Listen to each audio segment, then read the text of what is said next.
ಕುರುಕಲು ತಿಂಡಿ ಪ್ಯಾಕೆಟ್ನಲ್ಲಿದ್ದ ಬಾಲ್ ನುಂಗಿ ಮಗು ಸಾವನ್ನಪ್ಪಿದ ಘಟನೆ ಹುಣಸೂರು ತಾಲೂಕಿನ ಗೌರಿಪುರದಲ್ಲಿ ಆಗಸ್ಟ್ 1 ಶನಿವಾರ ನಡೆದಿದೆ. ಮೈಸೂರು ಜಿಲ್ಲೆಯ ಹುಣಸೂರು ತಾಲೂಕಿನ ಗೌರಿಪುರದ ಸಂತೋಷ್ ಐಶ್ವರ್ಯ ದಂಪತಿಗಳ 3 ವರ್ಷದ ಏಕೈಕ ಪುತ್ರ ಮುಕುಂದ್ ಮಯೂರ್ ಸಾವನ್ನಪ್ಪಿದ ಮಗು. ಕುರುಕಲು ತಿಂಡಿ ಪ್ಯಾಕೆಟ್ನಲ್ಲಿ ಕಂಪನಿಯವರು ಮಕ್ಕಳ ಆಕರ್ಷಣೆಗಾಗಿ ಪ್ಲಾಸ್ಟಿಕ್ ಬಾಲ್ ಹಾಕಿರುವುದು ಗೊತ್ತಿಲ್ಲದ ಬಾಲಕ ತಿಂಡಿಯೊಂದಿಗೆ ಬಾಲ್ ಅನ್ನು ನುಂಗಿದ್ದು, ಬಳಿಕ ಬಾಲ್ ಗಂಟಲಿನಲ್ಲಿ ಸಿಲುಕಿಕೊಂಡು ಒದ್ದಾಡುತ್ತಿರುವುದನ್ನು ಗಮನಿಸಿದ ಮನೆಯವರು ತಕ್ಷಣವೇ ಹುಣಸೂರಿನ ಖಾಸಗಿ ಆಸ್ಪತ್ರೆಗೆ ಕರೆತರುವಷ್ಟರಲ್ಲಿ ಮಗು ಉಸಿರುಗಟ್ಟಿ ಸಾವನ್ನಪ್ಪಿದೆ. ಘಟನೆಯಿಂದ ಕುಟುಂಬಸ್ಥರ ಆಕ್ರಂದನ ಮುಗಿಲು ಮುಟ್ಟಿದೆ.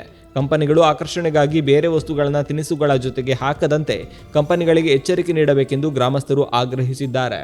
ಗೌರಿಪುರ ಗ್ರಾಮ, ನನ್ನ ಮೊಮ್ಮಗ ಮುಕುಂದ ಮಯೂರ್ ಅಂತೇಳಿ ಕುರುಕುರು ಪ್ಯಾಕೆಟನ್ನು ತೆಗೆದುಕೊಟ್ಟಿರ್ತಾರೆ.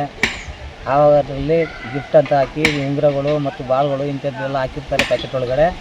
ಅದು ತಿನ್ನುವಾಗ ಆ ಬಾಲನ್ನ ಬಾಯಿನಲ್ಲಿ ಹಾಕೊಂಡಾಗ ಅದು ಗಂಟಲ್ಲಿ ಸಿಗಾಕೊಂಡು ಆಸ್ಪತ್ರೆಗೆ ಕರ್ಕೊಂಡು ಹೋಗುವಾಗ ಅವನು ಸಾವನ್ನಪ್ಪಿರ್ತಾನೆ.